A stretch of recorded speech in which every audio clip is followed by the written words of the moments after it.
Bonjour à tous, bienvenue dans la petite vidéo de janvier 2025, la première de l'année.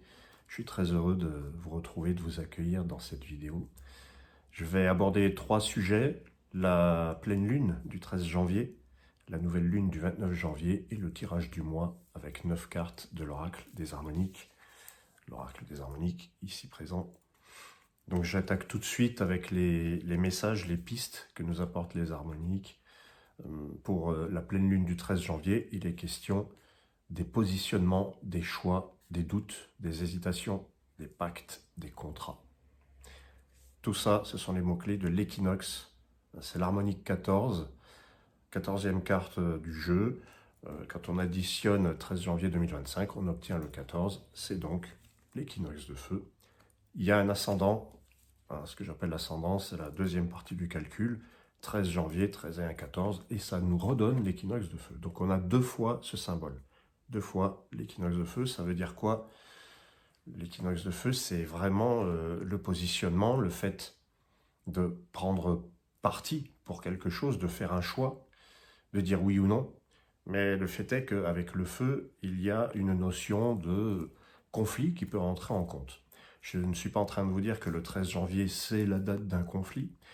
Je suis plutôt en train de vous dire que le message de l'équinoxe de feu, surtout qu'il intervient deux fois à la même date, c'est qu'on va avoir tendance parfois à faire des choix qui vont être faits pour éviter le conflit. Cet évitement du conflit n'est pas une bonne idée en fait, parce qu'entre faire un choix et éviter un conflit, il y a une différence, ça n'a rien à voir en fait.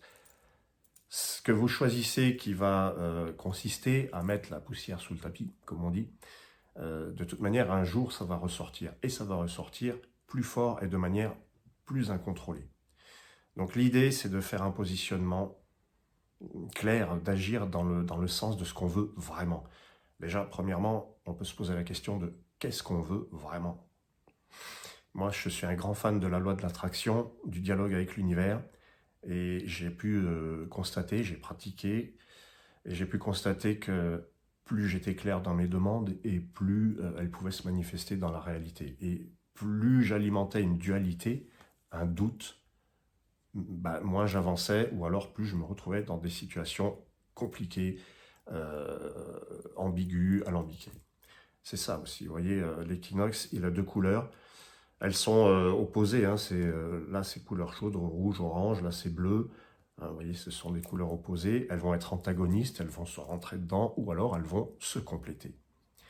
Pensez au fait que vos choix ne vont pas nécessairement aboutir à un conflit. Ça va nécessairement aboutir à quelque chose d'inconfortable, mais est-ce que vous ne feriez pas mieux de vous positionner et de dire vraiment ce que vous voulez? Mais demandez-vous d'abord vraiment ce que vous voulez. C'est pas toujours simple. Et la quête de vie de cette pleine lune, donc le troisième harmonique, c'est le scarabée. Je vous parlais des choses incontrôlables. Donc soit on va vers le conflit, mais il faut y aller volontairement afin de mieux le maîtriser, soit on va vers eh bien, l'inattendu, hein, l'improvisation, l'inattendu, et puis savoir que l'univers c'est aussi des choses que nous ne savons pas. Après tout, dans l'équinoxe, il y a l'idée de faire des choix, d'avoir des goûts, d'avoir des préférences.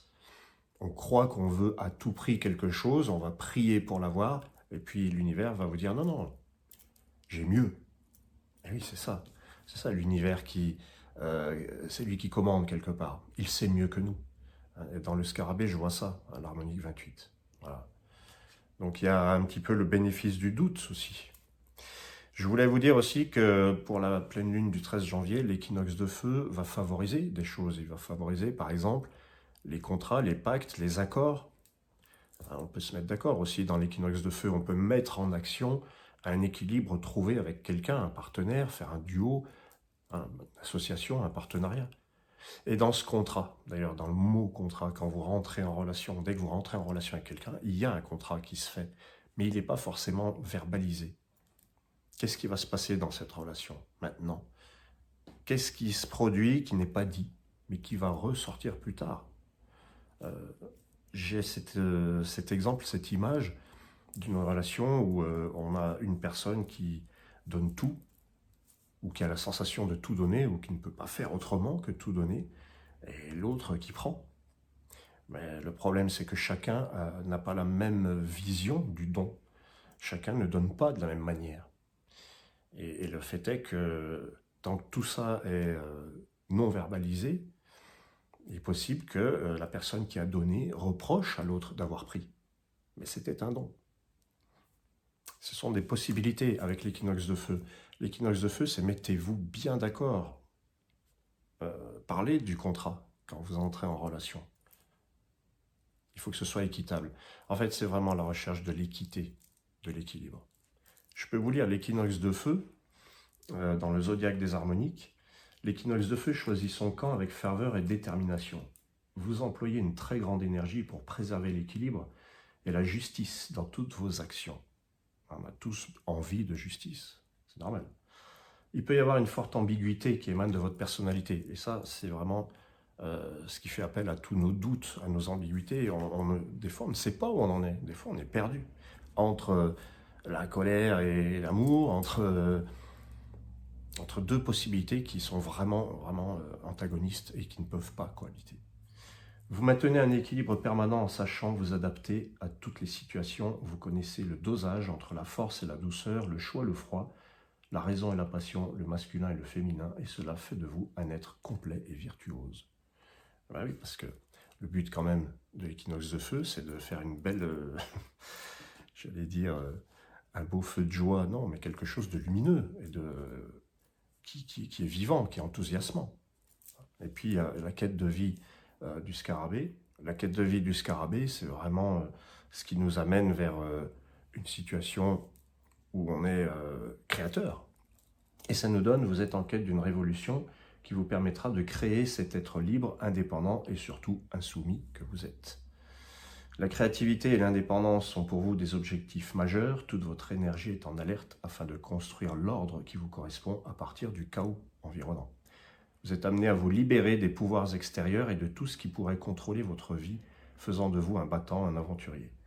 Bousculez les habitudes et les routines, prenez des risques, saisissez votre chance afin d'être le seul créateur et maître de votre destin, afin d'accéder à cette quête. Voilà. L'idée, c'est de conserver son libre arbitre, c'est d'être libre de ses choix. Voilà, les choix et ce qui en résulte. Voilà ce que je peux vous dire pour cette pleine lune du 13 janvier. On va aborder la nouvelle lune du 29. Les harmoniques de la nouvelle lune du 29 janvier sont l'Occident de Jade, l'ascendant Arche Blanche et la quête de vie, Oracle de Vent. L'Occident de Jade, lui, nous parle de la patience et des efforts qu'on a fournis afin de récolter quelque chose. Voilà, ça, c'est vraiment l'Occident de Jade. Il y a une idée un petit peu de lenteur, de quelque chose qui a été long, qui peut nous avoir freinés, mais c'est une maturation. Je peux vous lire l'Occident de Jade, tel qu'il est décrit dans le zodiaque des harmoniques. L'Occident de Jade est une force qui ralentit, immobilise, peut freiner. Ceux-ci deviennent extrêmement longs à se décider ou à passer à l'acte. Là, on parle des Occidents de Jade. En revanche, bien intégré, l'Occident de Jade confère un souffle puissant qui amène des réalisations à grande échelle, conçues avec le temps nécessaire. Il favorise la concrétisation dans la matière de ce qui se crée dans l'esprit. Les idées prennent forme. Il s'agit de récolter au bout d'un long temps de gestation ce qui a demandé de l'effort, beaucoup d'efforts, mais cela était indispensable. Je vois une nouvelle lune Occident de Jade comme quelque chose qui nous dit qu'on a bien fait d'attendre, qu'on a bien fait de faire les choses avec, que finalement c'était mérité. Voilà. Il y a eu de l'effort et que l'effort ça paye. Mais ce n'est plus le temps de l'effort. Après l'effort, il y a la récolte. Voilà. Donc peut-être que ce 29 janvier nous incite à penser en termes de récolte, en fait. Quel que soit le moyen par lequel vous arrivez à vos objectifs, peut-être que si vous vous focalisez trop sur la difficulté qui vous mène à votre ambition, à votre objectif, je dis votre ambition volontairement parce que l'ascendant Arche Blanche nous parle des objectifs, des sommets qu'on veut atteindre. Et donc, cet Occident de Jade, c'est un petit peu, c'est une arme quelque part. on dit bien s'armer de patience. Donc l'Occident de Jade nous aide. En astrologie, c'est un petit peu Saturne, hein, c'est celui qui ralentit, mais qui nous apprend quand même. Donc c'est une situation dans laquelle on se dit peut-être que ça a été long, peut-être que ça a été dur, mais ça en valait la peine. Donc on reprend, on se reconnecte un petit peu avec la valeur des choses, avec la valeur du temps, avec la valeur qu'on donne à ce qu'on fait. Alors, on ne peut pas se précipiter. Là, il n'est pas question de se précipiter en fait. Je crois que quand je vois Occident Jade, je vois aussi une sorte d'abondance, comme une corne d'abondance, comme une récompense. Alors, on voit la récompense qui arrive, mais si elle est là, c'est pas pour rien, c'est mérité en fait. Voilà. Avec l'ascendant Arche Blanche, je vais vous lire l'Arche Blanche. Votre vie est un éternel point de départ, vous changez de peau régulièrement, peut-être afin de retarder le moment fatidique de l'arrivée. Pour vous, le voyage n'est jamais terminé, les horizons sont vierges en permanence, tout est constamment à découvrir. Vous ne souhaitez pas vous fixer dans une identité, vous avez un besoin viscéral de vous isoler pour vous ressourcer, de faire table rase de tout ce que vous pensez afin de vous renouveler intégralement et assidûment. Je crois que quand on mélange l'Occident de Jade et l'Arche Blanche, on nous dit que on nous invite à nous détacher du résultat. Parce que l'Arche Blanche nous le dit bien, il y a toujours une transformation. C'est jamais pareil. Hein. Peut-être que ce à quoi on s'attend à quelque chose, mais il y aura toujours une différence. Donc, le résultat sera là. Mais en même temps, il faut que ce soit pas une fin, il faut que ce soit un départ. C'est ça l'idée de l'Arche Blanche. Parce que pour vous, le voyage n'est jamais terminé. Les horizons sont vierges en permanence. Tout est constamment à découvrir. Il faut garder à l'esprit ce plaisir de la découverte. Moi, je trouve que c'est encore mieux. C'est vrai que quand on demande, encore une fois, hein, je parle de l'attraction, le dialogue avec l'univers, on demande des choses, mais le monde est beaucoup plus vaste que nous. Et ce qui peut nous arriver est tellement 1000 fois supérieur à ce qu'on peut imaginer, parce que nous, on est armés que de notre imagination. Mais la réalité, elle va bien au-delà. Le troisième harmonique, c'est l'oracle de vent, la quête de vie oracle. Et là, la quête de vie, c'est ce vers quoi on tend. Et tout ça, ça nous mène de toute façon à quoi? Eh bien, à la communication, à l'expression de qui l'on est. Voilà, je peux vous lire la quête de vie, oracle, dans le zodiaque des harmoniques. Votre quête est celle de l'expression de ce que vous avez au fond de vous. Vous avez vocation à transmettre des informations autour de vous, à renseigner. L'usage de la parole est essentiel. Vous pourriez chanter, instruire, diffuser. La communication est fluide, légère et aérienne.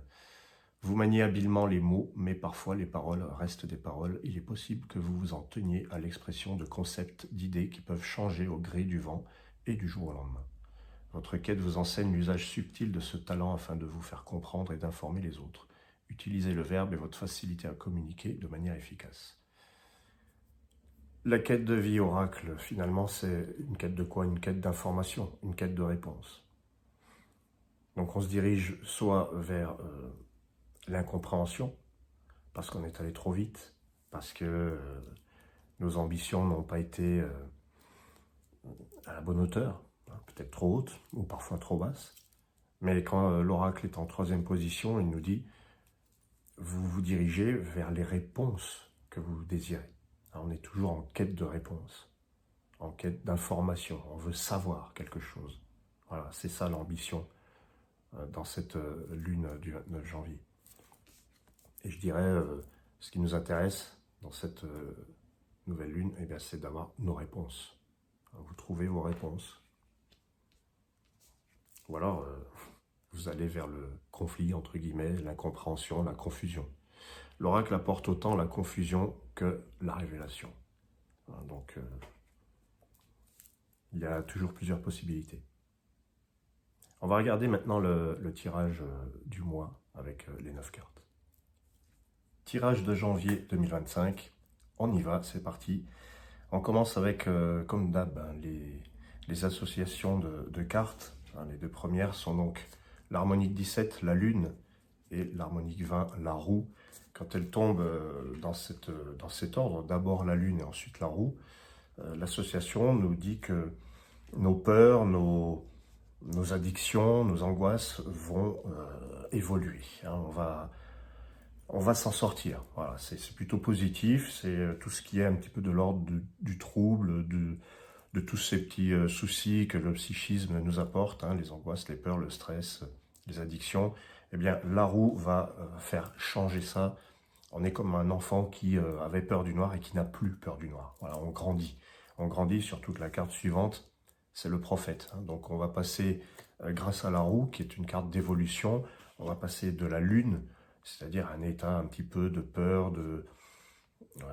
on est dans l'inconnu, on ne sait pas trop, à un état grâce à la roue, donc on passe au prophète qui nous donne déjà un peu plus de confiance, on sait où on va, on sait ce qu'on veut. Il est temps d'abandonner les situations troubles, il est temps d'abandonner nos peurs, nos addictions, nos besoins, nos faux besoins qui ont été créés, nos cauchemars, nos hantises, c'est bon, tout ça, on laisse derrière soi. En janvier 2025, on avance et on part vers quelque chose de plus constructif, de plus intéressant. Voilà. Le prophète, en plus, je trouve que ce prophète est bien accompagné. Tout de suite après, dans le tirage, il y a la rose mystique. Voilà. Prophète, rose mystique, voilà, c'est un beau duo. C'est toute la sagesse et la maturité du prophète. C'est quand même la carte de la sagesse, de la connaissance. Tout ça va servir une bonne cause, puisque c'est la cause de l'amour. C'est la rose mystique, la carte du sentiment du cœur. On va donc laisser derrière soi ces anciennes peurs, ces illusions surtout. Alors voilà, il y a ça aussi. La lune, première carte, c'est pas. Alors la lune, c'est pas que des mauvaises choses. Là, je suis en train de vous la dépeindre un peu négativement. Mais pourquoi? Parce qu'elle est suivie par la roue. Et s'il y a des choses à changer, ce sont les mauvaises choses de la lune. Voilà, donc les illusions, les mensonges, tout ce qu'on a pu se voiler à soi-même, qu'on a pu voiler aux autres, la lune. Voilà, c'est quand même un peu en astrologie, on pense à Neptune, quand c'est mal aspecté. Après, quand elle tombe en premier, la lune, qu'est-ce qu'elle nous apporte de bien et pourquoi ce serait positif de parler de la lune, en tant qu'harmonique, je parle, elle apporte l'intuition, la réceptivité. Donc ça, par contre, ça on conserve. Ça, c'est ce qui nous aide à avancer, à évoluer, à progresser. Voilà, donc, à la rigueur, on va dire que plus on va laisser le mauvais côté de la lune, plus on va faire évoluer, accélérer le côté intuitif et créatif de cette carte, et plus on va avancer vers quelque chose de sympa. Donc, le prophète et la rose, je reviens donc à cette association. Ça, c'est quand on va être dans la bienveillance, la loyauté, parce qu'on aime certaines personnes, parce qu'on aime son entourage, parce qu'on aime ses enfants, eh bien on va leur transmettre des choses, on va leur transmettre parfois des règles, on va leur transmettre du savoir, mais c'est parce qu'on les aime. C'est ça aussi, c'est tout le côté, bon, quand cette carte apparaît, je parle d'amour, de sentiment, d'amitié, et bien quand il y a le prophète à côté, on nous dit, c'est mettre toute cette sagesse du prophète au service de l'amour. On va continuer le tirage. L'association suivante, c'est la rose et la nouvelle ère. Donc la rose tombe avant la nouvelle ère. Là, c'est la libération, la créativité, la libération du cœur. Tout ce qu'on a sur le cœur, on veut le partager. Voilà, donc c'est plutôt sympa comme association. La rose pourrait être vue dans son mauvais côté, comme un côté passionnel, quelque chose d'exclusif, quelque chose de protecteur, mais dans le mauvais sens du terme. Quand elle est suivie par la nouvelle ère, eh bien, tout ça, ça vole un petit peu en éclats, et on obtient quelque chose de libre. On est libre d'aimer comme on veut, d'aimer qui on veut, de s'aimer soi-même, ça commence toujours par soi, et ça donne une grande créativité, ça donne une ouverture. C'est l'ouverture qui importe. Déjà, si je fais une première j'ai envie de dire un premier arrêt sur image sur ces 5 premières cartes. Le message, il est clair, il vous dit si vous aimez quelque chose, ou si vous aimez quelqu'un, si vous aimez, si vous avez une passion, eh bien, n'ayez pas peur d'aimer, en fait. Voilà, abandonnez vos peurs. C'est le message là de janvier. Je vais vous lire les 4 autres cartes, mais là, clairement, on nous dit, vous allez avoir peur. Mais c'est normal. Mais n'ayez pas peur. Voilà. N'ayez pas peur de faire ce que vous avez en projet de faire. N'ayez pas peur d'aller vers la personne que vous voulez aller voir. N'ayez pas peur de faire ce que vous avez envie de faire, de créer ce que vous avez envie de créer. Il y a un abandon des peurs. Voilà. Ça peut être naturel d'avoir peur, mais là, il y a aussi pas mal de troubles. Le tirage, je vous dis là, c'est simple en fait. Les choses sont claires. Ce qui vous paraît obscur ou mystérieux ou énigmatique, eh bien faites la lumière dessus. Parce que la lune, c'est vraiment l'astre qui fait la lumière dans le noir. Et c'est la première carte qui tombe. J'ai envie de vous dire, le premier message, c'est faites la lumière en fait. Ne vous terrez pas dans l'obscurité, n'ayez pas peur du noir. Vous avez peur du noir, allumez la lumière. C'est aussi simple que ça. On continue, la carte qui suit, la nouvelle ère, c'est le palais. Le palais, donc c'est la sécurité, la construction, le foyer, la maison, le logement. On va dire que sur le plan symbolique, c'est la sécurité à l'intérieur, c'est la stabilité. Et c'est aussi le moment présent. Et on a donc la nouvelle ère juste avant, donc libérez-vous, libérez-vous de tous vos obstacles, vous êtes en sécurité. C'est peut-être la peur d'insécurité qui est au centre du tirage là, parce qu'on a le palais, c'est quand même la recherche du toit, et puis là, on a envie d'être sûr que tout va bien se passer. Mais il faut aussi se libérer de ça, parce qu'on ne sait pas, en fin de compte, on ne sait pas comment ça va se passer. Voilà. Mais c'est comme dans les tirages de nouvelle lune et pleine lune de ce mois de janvier 2025, il faut aussi laisser le bénéfice du doute. La carte qui suit le palais, c'est le messager. Donc le palais et ensuite le messager. Le messager, c'est la communication, les échanges, mais aussi les idéaux qu'on veut défendre. Le palais et le messager, ça peut être des bonnes nouvelles. Attendez-vous à des bonnes nouvelles.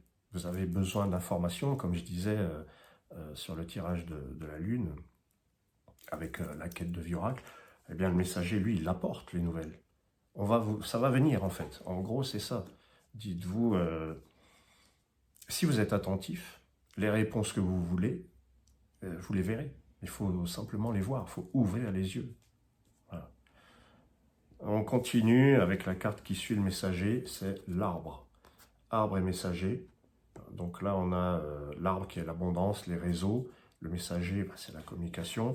Quand on les met côte à côte, c'est plutôt sympa. Ça veut dire que il est peut-être temps d'investir, je sais pas, il y a quelque chose de l'ordre de l'abondance là-dedans. Il est peut-être temps de voir grand et de mettre des billes dans son projet. C'est une expression, mais peut-être qu'il faut y aller. N'ayez pas peur de... Voilà, n'ayez pas peur. C'est peut-être le temps d'investir au moins du temps et de l'énergie dans ce que vous voulez faire. Et de rameuter un petit peu les copains autour de vous pour vous aider.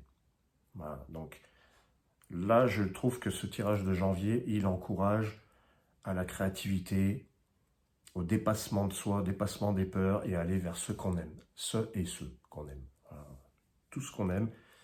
Ce serait trop triste et trop dommage de s'empêcher de faire ce qu'on aime ou de se priver.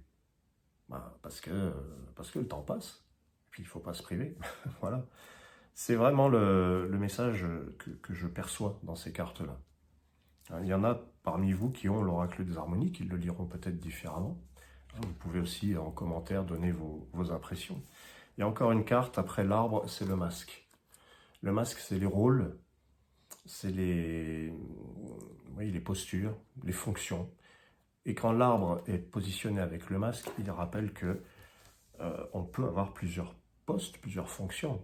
Si on s'en tient à un seul, si on se dit, bah non, moi je suis ça, C'est mon rôle, hop, on met le masque. Si je suis ça, je ne peux pas faire autre chose. C'est faux. C'est faux, puisque l'arbre nous rappelle qu'il y a, vous voyez, ça tourne pas, mais j'ai envie de dire, c'est comme une étoile à plein de branches, et puis on a le droit de choisir. C'est la multitude, c'est la multiplicité. Les possibilités sont nombreuses. Donc, vous pouvez avoir plusieurs casquettes. C'est ça. Donc, si ce qui vous fait peur dans le fait de faire ce que vous aimez, aller vers ce que vous aimez, si c'est parce que vous avez un masque, eh bien, vous pouvez toujours avoir plusieurs rôles, Le masque, c'est aussi un harmonique d'adaptation. On a le droit de modifier les traits du visage avec le masque. C'est tout le jeu du visage du masque, qui, par ce qu'il exprime, il se fait comprendre, il donne une forme. Il donne une forme précise à ce qu'il veut exprimer et qu'il a au fond de lui. C'est ça le masque aussi. C'est pas j'ai juste un masque, je me cache derrière et puis c'est terminé. C'est pas ça le masque. Le masque c'est un instrument de passage d'une dimension à l'autre. Il a une fonction. Il a plusieurs fonctions. Voilà, ce tirage de janvier, je le trouve enthousiasmant. Je pense qu'il y a des peurs qui disparaissent. Il y a des choses un petit peu ennuyeuses qui vont laisser la place à d'autres choses un peu plus enthousiasmantes, un peu plus gaies, un peu plus justes. Voilà, donc n'ayez pas peur d'aimer, n'ayez pas peur de dépasser vos illusions, vos troubles. Le tirage est vraiment très axé sur une évolution vers on arrête de se mettre des barrières, on arrête de se limiter, tout en restant droit dans ses bottes, parce que quand on a la nouvelle ère suivie du palais, on ne fait pas n'importe quoi, c'est une liberté, mais c'est une liberté qui est structurée. C'est pas on part dans tous les sens, à aucun moment ce tirage ne dit ça. Voilà. Et puis, se rappeler de la multiplicité des rôles et des possibilités. Voilà ce que dit ce tirage. Je vous remercie d'avoir suivi cette vidéo. Je vous souhaite le meilleur pour 2025, évidemment. N'hésitez pas à aller sur le site. Il y a plein de petites choses à découvrir, des consultations, des audios à recevoir, des PDF de plus de 20 pages.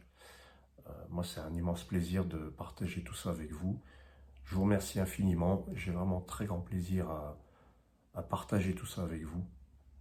Et notamment lors des consultations aussi, il y a des dialogues qui se font, qui sont d'une richesse, c'est cadeau. Voilà. Merci à vous et à très très bientôt.